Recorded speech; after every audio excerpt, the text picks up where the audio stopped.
Então, pessoal, essa semana, dando continuidade à explicação do período colonial que envolveu, a expansão e a exploração do território brasileiro pelos portugueses, que aqui estavam chegando, em busca de riquezas, e essa diversificação de busca de riqueza, como a implantação do sistema de cana-de-açúcar no Nordeste e outras atividades econômicas, como a criação de gado, até chegar na mineração, que vai ser o alvo do nosso estudo para a próxima semana.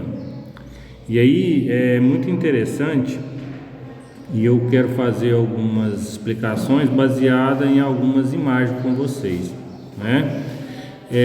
essa origem da expansão territorial, ela está relacionada com a exploração do território mesmo, a busca de novos recursos. E isso vai se dar porque Portugal já suspeitava que tinha sido prejudicado na divisa do território por aquele Tratado de Tordesilhas, que separou a América numa metade para Portugal e numa outra metade para a Espanha. Então Portugal ele vai perceber que houve um prejuízo ali nessa divisão. E então ele vai começar a expandir o território, a exploração desse território através de duas ações, que é o bandeiritismo, e o trabalho missionário, E esses dois eventos, eles vão ir aos poucos adentrando para o interior, do sertão, Quando eles chamavam sertão, era aquela região nova que ainda não havia sido descoberta ou povoada. Ali eles iam fazendo um trabalho, de contato com os povos indígenas e pegando com os povos indígenas a experiência da utilização das plantas medicinais, que eles chamavam de drogas do sertão, ou seja, as plantas que tinham propriedades medicinais que ajudavam na cura de muitas doenças, Ao mesmo tempo, eles iam fazendo a expansão da pecuária, porque além de servir como transporte, essas novas áreas que iam sendo exploradas iam se tornando fazendas, que abrigavam a produção de pecuária ali. Uma forma de manter o controle e aproveitar o território. E por fim, a descoberta, do ouro e outros minérios que agradou muito, a Portugal, Então nós vamos ter, num primeiro momento, a corrente das missões jesuíticas no Brasil. O que seriam essas missões jesuíticas?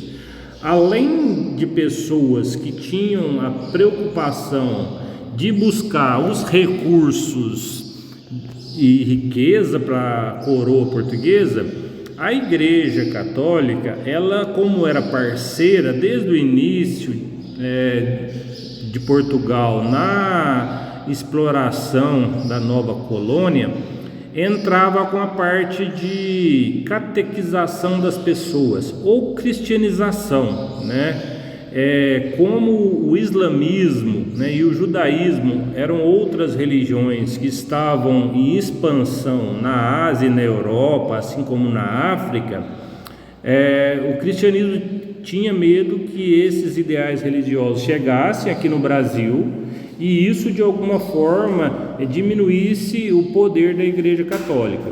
Então foi criado missões jesuíticas, dos padres jesuítas, que acompanhavam essas expedições para o interior em busca de pessoas para catequizar. Quem eram essas pessoas? Os povos indígenas, E na medida que eles iam catequizando os indígenas aprendiam o idioma português para facilitar a comunicação com os exploradores. Isso facilitava, por exemplo, até explicar onde era possível encontrar esses recursos, tá? Como boa parte dessas expedições que era financiada pela coroa portuguesa e tinha assim um aparato muito grande de pessoas, até escravos iam, né? Então as missões jesuíticas ficavam responsáveis por zelar da parte religiosa.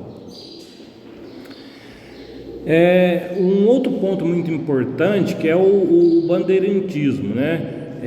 Que tem a ver, né, com um grupo de pessoas que eram patrocinadas, pagas pela coroa portuguesa, para explorar do litoral para o interior, porque no primeiro momento os portugueses exploraram só a região litorânea, onde tinha o pau-brasil, e depois, com a facilidade, o clima e a terra que era fértil, a cana-de-açúcar, principalmente na região nordeste. E aí o que me chama a atenção, porque assim, o Nordeste no passado era uma região muito boa para a produção agrícola, e hoje as pessoas têm uma escassez muito grande lá de chuva e vivem com um solo muito infértil, né? Então a gente precisa fazer essa relação. Será que hoje o pessoal do Nordeste não sofre as consequências dessa exploração do território da cana-de-açúcar no passado? É uma coisa a gente a se pensar e refletir. Então esses bandeirantes, né, eles foram responsáveis de reconhecer e explorar o interior do Brasil. E na medida com que eles iam avançando, eles iam estabelecendo postos, né, de habitação e demarcando a importância daquela região em mapas.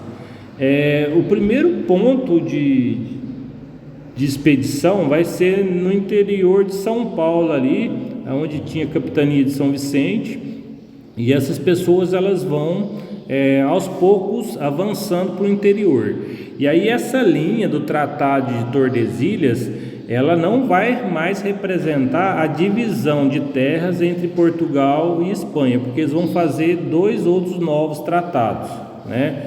Porque na medida com que eles vão expandindo o território, criando trilhas para reconhecer e buscar a ver quais eram os outros potenciais que o território podia oferecer, criou-se uma linha de trilhas por dentro de todo o território aonde ia povoando, né? Aí nesse mapa a gente percebe que as regiões em amarelo era onde havia a produção do cana-de-açúcar, principalmente no litoral, para facilitar a escoação da produção, levar a produção para Portugal.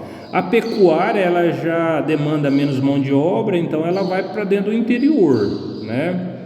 Essas drogas do sertão que a população nativa dominava com grande propriedade, né, os recursos da natureza, quais plantas eram boas para dor de cabeça, que curava dor de barriga e outras doenças, né?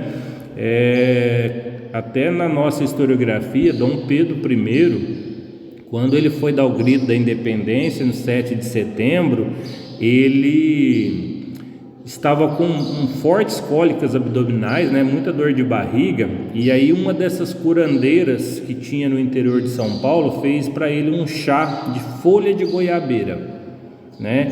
Foi a única coisa que ajudou ele, né, que sarou essa dor de barriga dele. Então essas drogas dos sertões, elas também eram muito procuradas por esses bandeirantes para ser enviadas para Portugal, para ser vendido na Europa, né? Isso aconteceu, por exemplo, com a folha do fumo, né?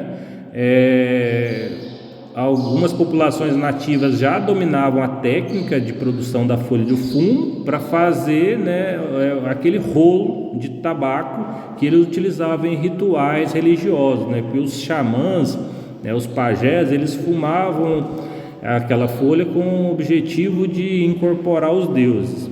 E então essas folhas elas vão ser coletadas por esses desbravadores e vai ser enviada a Europa. Aí lá eles vão ver que a propriedade dela dava para fazer um cigarro, né? Então se popularizou na Europa lá a produção do tabaco, né? Que depois aqui a gente produzia e mandava para lá e eles refinavam aquilo em charutos ou até mesmo para utilizar no cachimbo, né? Então essa exploração que os bandeirantes vão fazer vai permitir uma maior exploração do território, e aí Portugal vai fazer novos tratados pedindo, né, para que expandisse a sua área. Então Portugal e Espanha vão fazer novos acordos e o Brasil vai ter uma outra área a mais do que tinha quando era só o Tratado de Tordesilhas. E aí começa, né, o processo de formação das cidades, das vilas, né? Num primeiro momento, essas cidades, essas vilas, elas serviam de pouso, né, de abastecimento para esses povos que iam cada vez mais aprofundando as incursões para o interior, né? Então essas paragens, essas pousadas, elas tinham o objetivo de abrigar esses bandeirantes, essas outras pessoas que vinham e a cada dia mais entrava para o interior. Surge daí então uma coisa bastante interessante, que é as tropas, os tropeiros, né? E a importância que eles tinham para levar produtos e trazer produtos do interior para embarcar, para mandar para a Europa, e vice-versa, né? Trazendo produtos da Europa para as cidades e vilas que estavam surgindo, né? Então, por isso que às vezes, né, Minas Gerais é conhecido como a cidade dos currais, porque dentre das regiões que foi mais explorada pelos bandeirantes, né, foi a província de Minas Gerais. E aí se estabeleceu muitas cidades que eram pouso desses bandeirantes, que traziam produtos da Europa e levavam produtos que eram encontrados e produzidos nessas cidades. Foi até o momento em que eles vão descobrir o ouro e fazer parte desse processo do ciclo do ouro aí. Então, Minas Gerais, Mato Grosso e Goiás vão se tornar as primeiras regiões que vão ter a descoberta do ouro. E foi uma descoberta realmente por acaso. Os bandeirantes, numa dessas viagens que eles estavam fazendo para o interior, eles pararam nas margens de um rio, de um riacho, e encontraram uma pedra preta com algumas partes brilhantes nela, né, com um dourado brilhante ali. Eles ficaram impressionados com a beleza dessa pedra, colocou no lombo de uma mula e mandou para o litoral que fosse embarcado para Portugal, para que os pesquisadores, cientistas da época pudessem identificar que produto era aquele. 60 dias depois veio, né, a carta dizendo que aquilo era ouro, né? E a região que eles tinham que encontrar tinha que ser mapeada, porque ali era um polo de mineração. E aí, qual que é a explicação que a gente tem disso, né? O ouro, ele é um minério e ele fica incrustado, né, colado no minério de ferro, né, que é uma rocha, né? E aí surgiu, né, a cidade de Ouro Preto, né, que era uma pedra preta com o ouro incrustado ali. Eu quero trazer um vídeo para vocês que eu fiz quando eu fui visitar essa mina lá. Então, o Brasil vai iniciar o ciclo do ouro com a descoberta pelos bandeirantes que eram exploradores, tá? E aí nós vamos ter uma expansão territorial muito grande e até uma migração, né? Porque aí vai vir pessoas do mundo todo atrás dessa descoberta do ouro para tentar enriquecer.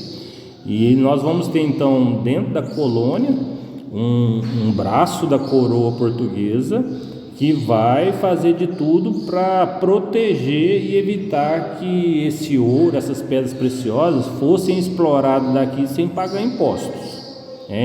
Então, a administração da coroa portuguesa vai estabelecer a região das minas, vai criar lotes, né, onde vai ser a cata dos garimpos, e vai começar a criar nas cidades, né, postos de ouvidoria que vai ouvir a necessidade da população e dos intendentes, né, que era como se fosse o delegado na época, além da casa de coleta que vai cobrar os impostos, e para evitar que ela tenha perda na exploração, porque havia muito contrabando e as pessoas também escondiam o ouro, as pedras preciosas, de forma a não pagar os impostos. E isso é o primeiro momento em que a gente vai ter uma grande participação da população em entender o que estava acontecendo com eles, que eles realmente eram povos explorados por Portugal. E aí vai começar as primeiras revoltas, que a gente vai trabalhar na próxima aula.